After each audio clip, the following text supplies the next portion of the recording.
The Hind news .ऑनलाईनच्या या विशेष कार्यक्रमात मोटिवेशनल करिअर अकॅडमीच्या सदस्या शिवाली सांगळे या आपल्याला आज स्पर्धा परीक्षा आणि महिला या विषयावर मार्गदर्शन करणार आहेत। स्पर्धा परीक्षा देत असताना महिला या विभागाकडे कमी वेळेसाठी आणि कमीत कमी संख्येने या फील्डमध्ये येत असतात। मोटिवेशनल करिअर अकॅडमीच्या सदस्या सांगळे मॅडम आपल्याला बहुतांश येणाऱ्या अडचणीवर कशी मात करायची याविषयी मार्गदर्शन करतील। द हिंद न्यूज .ऑनलाईनच्या या विशेष कार्यक्रम आपण दररोज रात्री 8 वाजता द हिंद न्यूज .ऑनलाईनच्या यूट्यूब आणि फेसबुक चॅनलवर बघू शकता। नमस्कार विद्यार्थी मित्रांनो, मी शिवाली सांगळे, मोटिवेशन अकॅडमीची टीम मेंबर। मोटिवेशन अकॅडमीतर्फे चालू केलेल्या एपिसोडमध्ये मी तुमचं सगळ्यांचं स्वागत करते। आजचा आपला विषय आहे स्पर्धा परीक्षा आणि महिला। तर आपण पहिले महिलांविषयी बोलू।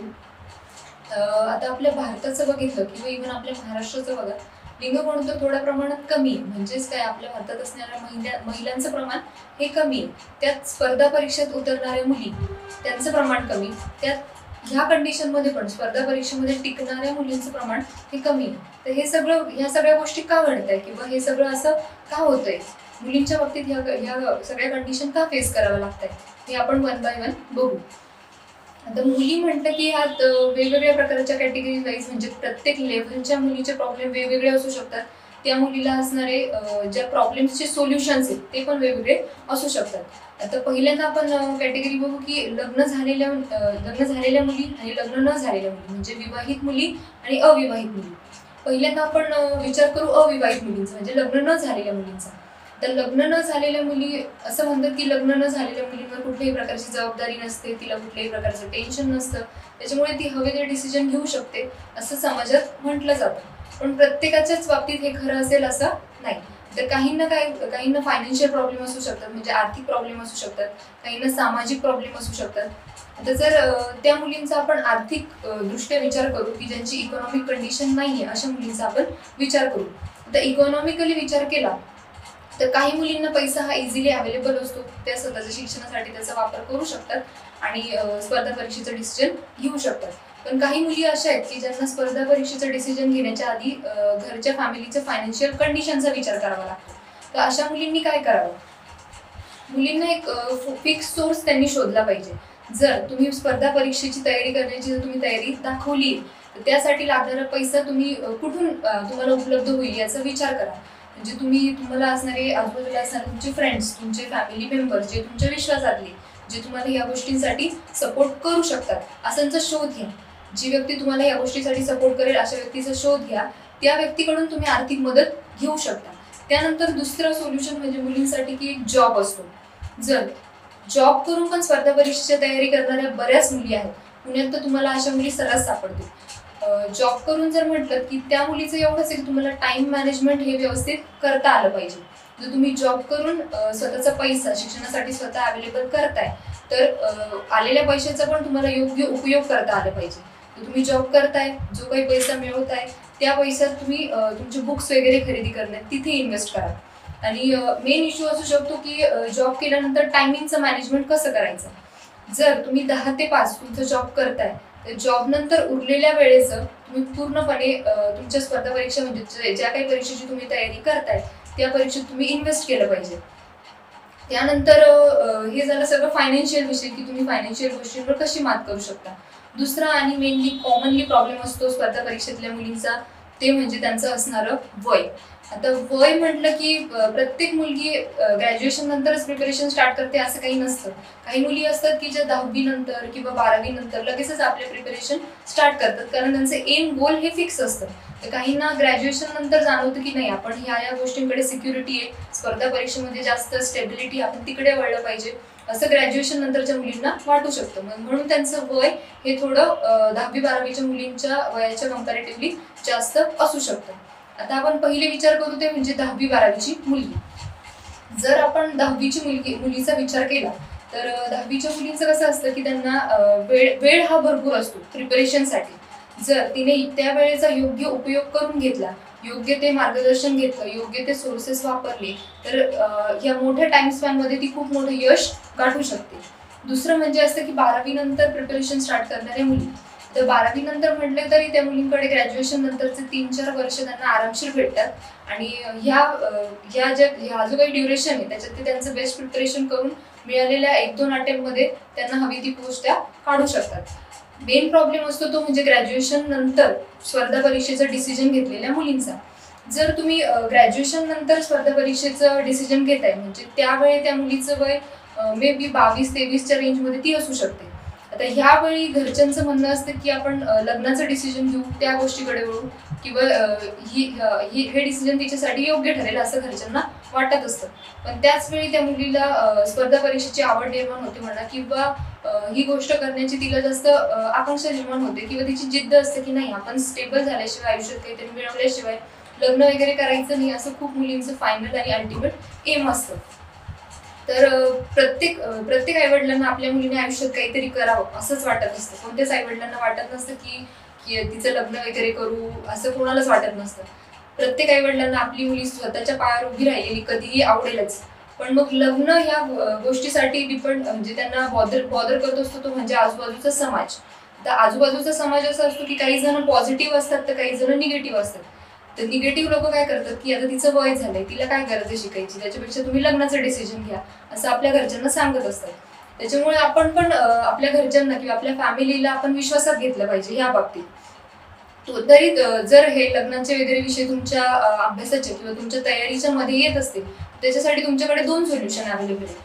पहिलं म्हणजे तुम्ही तुमच्या घरच्यांकडनं एक लागणारा वेळ तो मागून घ्या की नाही तुम्ही मला 2 ते 3 वर्ष फक्त आणि फक्त स्पर्धा परीक्षेची तयारी करण्यासाठीच द्या, त्यानंतर तुम्हाला माझ्या आयुष्याचं जे काही डिसिजन आहे तुम्ही घेऊ शकता.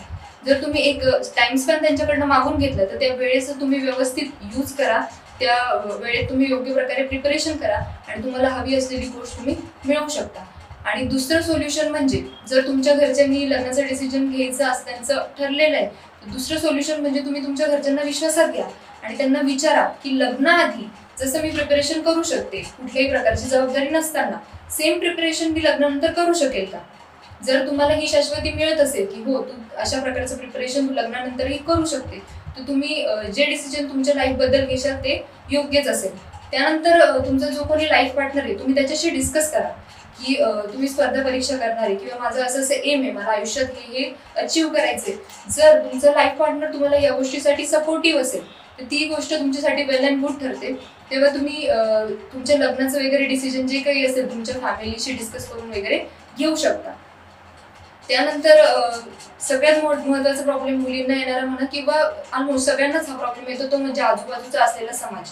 तर काही जणांचं जे काही आपण म्हणतो विचार आहे ते स्पर्धा परीक्षेविषयी पॉझिटिव्ह आहे. काही जण म्हणतात की जर तू परीक्षेची तयारी केली तर तुला आयुष्यात जे हवंय ते मिळेल, तुझी लाईफ स्टेबल होईल, तू सेटल होशील असं काही जण म्हणतात. समाजात निगेटिव्ह प्रवृत्ती पण आहे, त्या म्हणतात की कुठे काही स्पर्धा परीक्षेत लगेच यश मिळतं का, 1-2 वर्षात प्रिपरेशन करून कोणी काही लगेच अधिकारी होतं का असं म्हणणारे निगेटिव्ह लोक पण तुम्हाला समाजात भरपूर मिळतील.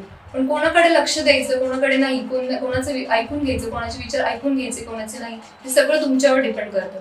जर तुम्ही MPSC सारख्या एवढ्या मोठ्या समुद्रात किंवा स्पर्धा परीक्षेसारख्या एवढ्या मोठ्या समुद्रात उडी घेताय ना तर तेवढंच तुम्हाला त्रासही सहन करावे लागतील.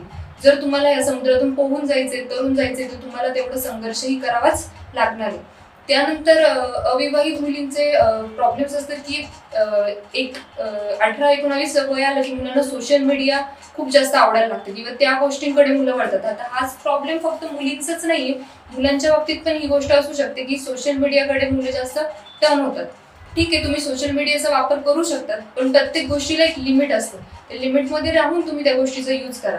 सोशल मीडिया पण असं काही नाही की वाईटच आहे, तुम्ही सोशल मीडियाचा योग्य तो वापर करून घ्या. तुमच्या अभ्यासासाठी सोशल मीडिया ही बेस्ट प्लॅटफॉर्म आहे, तुम्ही त्याचा योग्य वापर करून घ्या.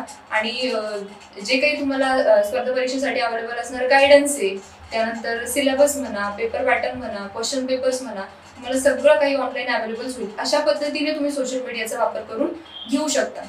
त्यानंतर दुसरा प्रॉब्लेम किंवा दुसऱ्या कॅटेगरीच्या मुलींचा विचार केला तर त्यानंतर येतात त्या म्हणजे लग्न झालेल्या विवाहित महिला.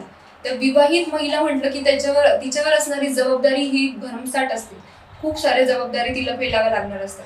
तर त्यासाठी तिला सगळ्यात महत्त्वाचं असतं ते म्हणजे तिच्या लाईफ पार्टनरला विश्वासात घेणं, त्याला सांगणं की माझ्यासाठी माझं एम माझं गोल हे आहे आणि ते अचीव्ह करण्यासाठी तुम्ही मला सपोर्ट करा, हे सांगून त्यांना विश्वासात घेणं हे सगळ्यात महत्त्वाचं असतं लग्न झालेल्या मुलींसाठी.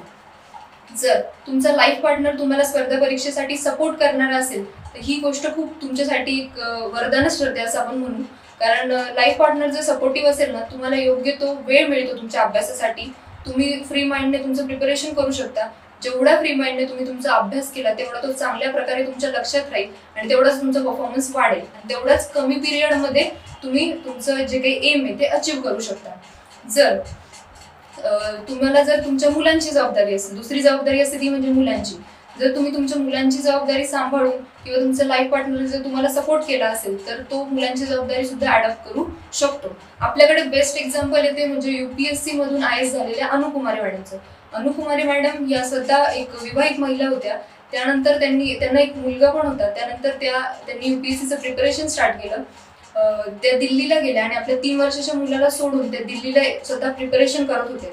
आता त्यानंतर 3 वर्षानंतर ते स्वतः IAS झाले आणि IAS होऊन त्या घरी आल्या. तर लक्षात घ्या, अनुकुमारी मॅडमने एवढं त्यांची फॅमिलीची जबाबदारी त्यांच्या मिस्टरांनी सांभाळून आणि त्यांनी स्वतः प्रिपरेशन केलेलं आहे, लग्न होऊन सुद्धा. म्हणजे विचार करा, जेवढा मोठा संघर्ष असेल ना तेवढं मोठंच तुमचं यश असेल. त्यानंतर आपण विचार करू शकतो की लग्न झालेल्या मुलींसाठी फॅमिली पण तितकीच महत्वाची असते. ज्या घरात तुम्ही लग्न करून जाता तिथली फॅमिली, त्या फॅमिलीचे असणारे विचार हे सुद्धा तुमच्यासाठी तेवढेच पॉझिटिव्ह निगेटिव्ह ठरू शकतात. जर ती फॅमिली तुम्हाला सपोर्टिव्ह असेल, म्हणजे तुम्हाला स्पर्धा परीक्षेची तयारी करण्यासाठी तुम्हाला सपोर्ट करत असेल, ही गोष्ट खूप चांगली आहे तुमच्यासाठी. जर ती तुम्हाला सपोर्ट करणं किंवा तुला एवढ्या सगळ्या जबाबदाऱ्या मॅनेज करून तुला तुझा अभ्यास होईल का, हे असे जर त्यांचे प्रश्न असतील तर तुम्ही त्यांना त्या गोष्टीचं व्यवस्थितपणे मॅनेजमेंट सांगा किंवा तुमचं सोल्युशन तुम्ही काढा. कारण हे बघा, प्रत्येक प्रॉब्लेम हा परमनंट नसतो. प्रत्येक प्रॉब्लेमला काहीतरी सोल्युशन हे असतंच. जर तुम्ही प्रॉब्लेमलाच धरून बसले तर तुम्हाला सोल्युशन सापडणार नाही. त्याच्यामुळे प्रॉब्लेमला न धरता त्याच्या आजूबाजूला असणारे सोल्युशन शोधा आणि सोल्युशन मधनं बेस्ट सोल्युशन काय ते चूज करा आणि त्या वेने तयारी करा. आता तुमची फॅमिली म्हटली तर तुम्हाला तुमच्या फॅमिलीला समजावणं आहे की मला ते एम का माझं आहे किंवा मला ते का पाहिजे, ती पोस्ट मला का पाहिजे, हे सगळं तुम्हाला माहिती पाहिजे आणि तुम्हाला ते तुमच्या घरच्यांना पटवूनही देता आलं पाहिजे. त्यानंतर लग्न झालेल्या मुलींच्या बाबतीत एक गोष्ट अजून घडते ती म्हणजे त्यांच्या आजूबाजूचा जो काही समाज असतो त्या समाजाला असं वाटत असतं की आता हिचं लग्न झालंय तर हिला काय गरज आहे असं ह्या स्पर्धा परीक्षेची तयारी करण्याची किंवा असं काही अभ्यास वगैरे करण्याची, हिला काय गरज आहे, आता कुठे जाणार ही अधिकारी बनून, असं आजूबाजूच्या समाजाचं म्हणणं असतं. पण तरी सुद्धा तुम्ही ह्या सगळ्या गोष्टींकडे लक्ष न देता फक्त आणि फक्त आपल्या अभ्यासावर फोकस केला पाहिजे. तुमच्या पूर्णपणे कॉन्सन्ट्रेशन हे तुमच्या अभ्यासावर पाहिजे. तुम्हाला सोर्सेस काय अवेलेबल असतील, तुम्ही कोणत्या सोर्स वापरून तुम्ही बेस्ट प्रिपरेशन करू शकता हा विचार केला पाहिजे. त्यानंतर तुम्ही योग्य ते मार्गदर्शन मिळवलं पाहिजे. कारण तुमच्यासाठी कसं असतं की टाइम हा खूप कमी असतो. घरातल्या जबाबदाऱ्या सांभाळून उरलेल्या वेळेचं योग्य तो उपयोग करून घेणं हे तुमच्यासाठी सगळ्यात महत्त्वाचं ठरतं. आता कमीत कमी वेळ जर तुम्हाला मिळत असेल तर माझं असं म्हणणं की तुम्ही कोचिंगकडे वळा. जर तुम्ही कोचिंग जॉईनिंग एखाद्या ठिकाणी कोचिंग वगैरे जॉईन केलं तर तुम्हाला योग्य ते मार्गदर्शन मिळू शकतं की कोणते सोर्सेस यूज करायचे. सोर्स पण घेतल्यानंतर तुम्हाला कळलं पाहिजे की त्याच्यातले कोणते कंटेंट वाचायचे, कोणते घटक इम्पॉर्टंट, कोणते घटक इम्पॉर्टंट नाही, हेही कळलं पाहिजे. परीक्षेसाठी परीक्षेच्या दृष्टीने काय गोष्टी इम्पॉर्टंट आहे, कोणती गोष्ट आपण टाळली पाहिजे, कोणती गोष्ट वाचली पाहिजे, ह्याही गोष्टी कळणं त्या ठिकाणी खूप महत्त्वाचं ठरतं. म्हणून लग्न झालेल्या मुलींनी तुमचा जो काही उरलेला वेळ त्याचं योग्य ते मॅनेजमेंट करा आणि त्या मॅनेजमेंटनुसार जा. तुमचा जो काही टायमिंग आहे, तुमचा कामाचा असलेला टायमिंग, तुमच्या मुलांसाठी असलेला वेळ, तुमच्या हस्बंडसाठी, तुमच्या फॅमिलीसाठी असलेला वेळ, हा सगळा वेळ बाजूला काढून तुम्हाला तुमच्या अभ्यासावर फोकस केलं पाहिजे. त्याच्यासाठी वेळ काढला पाहिजे आणि हे सगळं स्किल हे तुमच्यात असलंच पाहिजे. जर तुम्ही असं म्हणतात की स्त्रीमध्ये असणारी शक्ती ना जगात आजपर्यंत कोणामध्येच नाही. जर तुम्ही एवढ्या पॉवरफुल असाल ना तर तुम्ही सगळ्या गोष्टी मॅनेजमेंट करून ह्या मोठ्या परीक्षेची सुद्धा तयारी करू शकतात. त्यानंतर असं म्हणतात की ठीक आहे, लग्न झालेल्या मुलींना कसं असतं की 1-2 चान्स फॅमिलीवाले देतात आणि त्यानंतर म्हणतात की बस आता तुझ्याकडनं काही होणार नाही, आता ठेवून दे. इव्हन हे लग्न झालेल्या मुलींच्याच बाबतीत नाहीये, ज्या काही लग्न न झालेल्या किंवा अविवाहित मुली आहेत त्यांच्या बाबतीत पण हा प्रॉब्लेम असतो की घरचे त्यांना 1-2 चान्स देतात आणि त्याच्यानंतर म्हणतात बस आता खूप झालं, आता याच्यानंतर तू आता तुझं प्रिपरेशन थांबव, आपण तुझ्या आयुष्याचे पुढचे डिसिजन्स घेऊ, असं घरच्यांचं म्हणणं असतं. पण मला असं वाटतं की जर तुम्ही 1-2 वर्ष त्या मुलीला देताय तर अजून एखादं वर्ष देऊन बघा. मे बी ह्या वर्षी ती फेल झाली म्हणजे पुढच्या वर्षी पण फेलच होईल असं नाही ना. पुढच्या वर्षी ती मे बी सक्सेसफुल होऊ शकते. जर तुम्ही तिचं लग्न वगैरे केलं, असं डिसिजन घेतलं तर आज जी एखादी मुलगी दुसऱ्याच्या घरी भांडे घासत असेल तर उद्या ती उठून होणारी अधिकारी असेल, उद्याची अधिकारी ही कोणाच्या तरी घरी भांडे घासते, हे कोणत्याच आई वडिलांना पटणारं नाहीये. त्याच्यामुळे जर तुम्ही तुमच्या मुलीला 1-2 वर्ष प्रिपरेशनसाठी देताय आणि मे बी ती सक्सेसफुल नाही झाली तर तिला 1-2 वर्ष अजून सपोर्ट करा तिच्या एमसाठी. तुमचा सपोर्ट असणं हा तिच्यासाठी सगळ्यात महत्वाची गोष्ट ठरू शकते. आता काय होतंय की मुली काय करतात, 1-2 वर्ष प्रिपरेशन करतात त्यानंतर सोडून देतात. पण ही गोष्ट एकदम चुकीची आहे. तुम्ही कन्सिस्टन्सी असणं स्पर्धा परीक्षेत सगळ्यात महत्वाचं असतं. टिकून राहणं म्हणतो ना आपण, ती गोष्ट स्पर्धा परीक्षेसाठी सगळ्यात महत्वाची ठरते. टिकून राहणं, तुमचं असणारं डेडिकेशन, तुमचा असणारा अभ्यास आणि तुमच्या एमकडे बघण्याची तुमची दृष्टी, या 4 गोष्टी तुमच्यासाठी खूप जास्त महत्वाच्या ठरू शकतात. त्यानंतर आपण पुढच्या गोष्टीकडे वळू, ते म्हणजे खेड्यातल्या मुली आणि शहरातल्या मुली.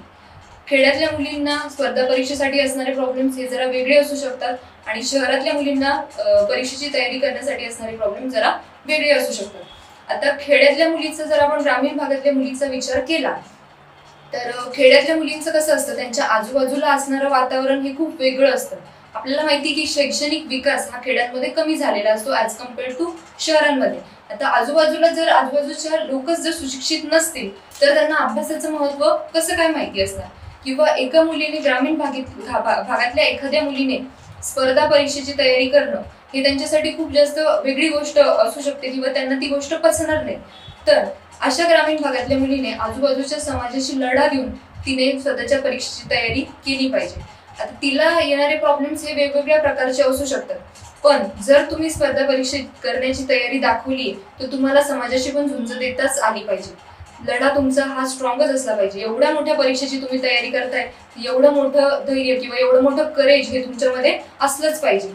त्यानंतर त्या मुलीला दुसरे प्रॉब्लेम्स येऊ शकतात, ते म्हणजे अभ्यासाची सुरुवात कशी करायची किंवा कोणते सोर्सेस वापरायचे, अभ्यास कसा करायचा किंवा एवढ्या मोठ्या परीक्षेचा सिलेबस हा कसा असू शकतो. तर त्या मुलीसाठी 2 सोल्युशन्स आपल्याकडे म्हणजे अवेलेबल असू शकतात. पहिलं म्हणजे मोबाईल फोन्स. आता मोबाईल फोन्स म्हटलं की सगळीकडे आता मोबाईल फोन्स आहेतच. मोबाईल फोन्स मधून युट्यूब म्हणा किंवा वेगवेगळे ऍप्स वगैरे अवेलेबल आहे, टेलिग्राम म्हणा, ती सिलेबस वगैरे अशा स्पर्धा परीक्षेचा बघू शकते की सिलेबस काय, ती तो पेपर पॅटर्न तो सिलेबस समजून घेऊ शकते. त्यानंतर सोर्सेस, ह्या परीक्षेसाठी कोणते कोणते बुक्स अवेलेबल आहे, त्यानंतर ह्या बुक्स मधले कोणते कोणते कंटेंट महत्वाचे, कोणत्या कोणत्या घटकांवर प्रश्न विचारले जातात, त्या घटकांचं प्रिपरेशन कशा प्रकारे बेस्ट करायचं, कोणते कोणते घटक परीक्षेसाठी वगळले जातात किंवा कमी महत्वाचे तर त्या गोष्टींवर कमी फोकस द्यायचा, ह्या सगळ्या गोष्टींचं ती अनालिसिस करू शकते. त्यानंतर सेकंडरी ऑप्शन तिच्याकडे असू शकतो, तो म्हणजे एखाद्या शहरात जाऊन, एखाद्या तालुक्याच्या ठिकाणी म्हणा किंवा शहरात जाऊन ती एखाद्या क्लास वगैरे कोचिंग वगैरे जॉईन करू शकते. जर तिने तसं केलं तिला योग्य ते मार्गदर्शन मिळू शकतं. जर तुम्हाला योग्य ते डिरेक्शन भेटलं, त्या डिरेक्शनला असणारे प्रयत्न जर तुमचे योग्य असले तर तुम्हाला सक्सेस हे 100% मिळणारच. जर तिने एखाद्या ठिकाणी कोचिंग वगैरे जॉईन केली तर तिला बेस्ट मार्गदर्शन मिळेल आणि त्याच्या थ्रू ती स्वतःचा परफॉर्मन्स हा इम्प्रूव्ह करू शकते आणि कमीत कमी वेळेत तिला आवश्यक असणार किंवा तिला पाहिजे असणारे जे काही पद आहे ती ते मिळवू शकते. त्यानंतर ग्रामीण भागातल्या मुलींना कधी कधी इकॉनॉमिक प्रॉब्लेम पण म्हणजे पैशांचा प्रॉब्लेम, आर्थिक दृष्ट्या सुद्धा त्यांची कंडिशन ही वीक असते शहरी भागातल्या फॅमिलीपेक्षा. तर अशा वेळेस तिच्यासाठी एक सोल्युशन असेल, जर ती शहरात प्रिपरेशनसाठी जाण्याची तयारी दाखवत असेल तर त्यावेळेस ती सुद्धा जॉब करून स्वतःचा फायनान्शियल एक इन्कम सोर्स ती स्वतःसाठी क्रिएट करू शकते. जर ती जॉब करून प्रिपरेशन करत असेल तर तिच्यासाठी टाइम मॅनेजमेंट हे तिच्या स्किलवर डिपेंड करते. जर ती 10 ते 5 ह्या टायमिंगमध्ये जॉब करते तर जॉब केल्यानंतर तिच्या उरलेल्या टायमिंगमध्ये ती स्वतःचा अभ्यास कशा प्रकारे मॅनेज करते हे तिच्या स्किल सेटवर डिपेंड करतं. त्यानंतर ग्रामीण भागातल्या मुलींना पण सेम लग्नाचा इश्यू हा प्रत्येक मुलीसाठी एक कॉमन प्रॉब्लेम झालेला आहे आणि स्पर्धा परीक्षेचं गळतीचं प्रमाण हे ह्या इश्यूमुळेच असू शकतं असं मला वाटतं. जर फॅमिलीने पण सपोर्ट केला तर ती सुद्धा एका मागितलेल्या वेळेमध्ये किंवा घरच्यांना विश्वासात घेऊन तिने मागितलेल्या वेळेमध्ये जर तिने स्वतःचं योग्य ते प्रिपरेशन केलं तर तिला पाहिजे ती हवी ती पोस्ट ती स्वतः मिळवू शकते आणि घरच्यांना सुद्धा ती एक प्राऊड फील करून देऊ शकते. त्यानंतर एक आपण शहरी भागातल्या मुलींविषयी बोलू. तर शहरी भागातल्या मुलींमध्ये कसं असतं की त्यांना येणारे प्रॉब्लेम हे ग्रामीण भागातल्या मुलींपेक्षा कमी असतात किंवा तिला एवढे प्रॉब्लेम फेस करावे नाही लागू शकत जेवढे खेड्यातल्या मुलीला फेस करावे लागतात. कारण शहरी भागात कसं असतं की आजूबाजूचा जो काही समाज असतो हा खूप जास्त डेव्हलप असतो. मग फॅमिलीचा पण मुलीकडे बघण्याचा जो काही दृष्टिकोन असतो हा पण जरा वेगळा असतो. शहरात कसं असतं की आजूबाजूला शैक्षणिक वाढ ही खूप जास्त झालेली असते आणि जेव्हा माणसाचा शैक्षणिक विकास होतो ना तेव्हा माणसाचा अल्टिमेटली मानसिक विकास पण होत असतो. जर फॅमिलीचा विचार हे खूप जास्त चांगले असतील तर शहरी भागातल्या मुलींना परीक्षेची तयारी करण्यासाठी एवढा जास्त प्रॉब्लेमला फेस करावा लागत नाही. तर त्यांच्यासाठी इम्पॉर्टंट काय ठरतं की मिळालेल्या वेळेमध्ये त्यांनी त्यांचं प्रिपरेशन करून जो काही त्यांना वेळ फॅमिलीने दिलेला आहे त्या वेळेत त्यांनी योग्य ते प्रिपरेशन करून जे काही त्यांचं एम आहे ते प्रूव्ह करणं किंवा स्वतःला प्रूव्ह करणं हे त्यांच्यासाठी बेस्ट ठरू शकतं. त्याच्यामुळे खेड्यातल्या मुलींना येणारे प्रॉब्लेम्स हे शहरी भागातल्या येणाऱ्या मुलींच्या दृष्टीने हे नेहमी जास्तच असतील.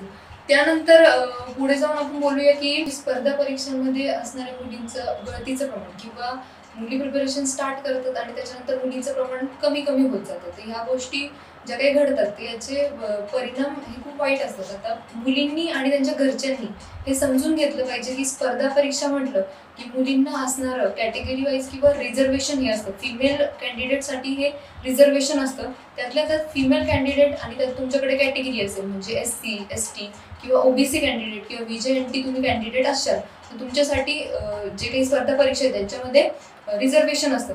तर हे काही शासनाने जे काही रिझर्वेशन दिले त्याचा तुम्ही योग्य प्रकारे वापर करून घेतला पाहिजे आणि तसं तुम्ही प्रिपरेशन केलं पाहिजे. आता 1-2 वर्षात तुम्ही प्रिपरेशन स्टार्ट केलं आणि लगेच तुम्हाला पोस्ट मिळाली असं होणार नाही. तुम्हाला मे बी त्याच्यासाठी अजून एखाद्या वर्षी इन्व्हेस्ट करावा लागू शकतो. आता यश आणि अपयश हे जर तुम्ही म्हटलं की आपल्या आयुष्याचे हे टप्पे पहिल्याच गोष्टीला एखाद्या गोष्टीला सुरुवात केली आणि पहिल्याच टप्प्यात तुम्हाला यश मिळालं असं होणारच नाही. काही असे खूप क्वचित लोक असतील की ज्यांना पहिल्याच टप्प्यात लगेचच यश मिळू शकतं. त्यामुळे तुमचं टिकून राहणंही या स्पर्धा परीक्षेच्या क्षेत्रात खूप जास्त महत्त्वाचं ठरतं. त्यानंतर जे काही तुमचं हे स्पर्धा परीक्षेचे रिलेटेड जे काही तुमचं प्रिपरेशन हे असंच चालू असू द्या. जर तुम्हाला कुठल्याही प्रकारचा काहीही प्रॉब्लेम आला तर मोटिवेशन अकॅडमी ही तुमच्यासाठी सदैव अवेलेबल आहे. आमचे मोटिवेशन अकॅडमीचे हे एपिसोड असेच चालू राहतील. जर तुम्हाला कुठल्याही प्रकारचा स्पर्धा परीक्षेशी रिलेटेड म्हणा किंवा इतर काही कुठलाही प्रॉब्लेम असेल तर तुम्ही खाली दिलेल्या नंबरवर संपर्क साधू शकता किंवा तुम्ही मोटिवेशन अकॅडमीला स्वतः भेट देऊ शकता. तुमच्या भावी आयुष्यासाठी तुमच्या स्पर्धा परीक्षेच्या प्रिपरेशनसाठी तुमच्या गोलसाठी तुम्हाला मोटिवेशन अकॅडमीतर्फे खूप खूप शुभेच्छा. Thank you so much.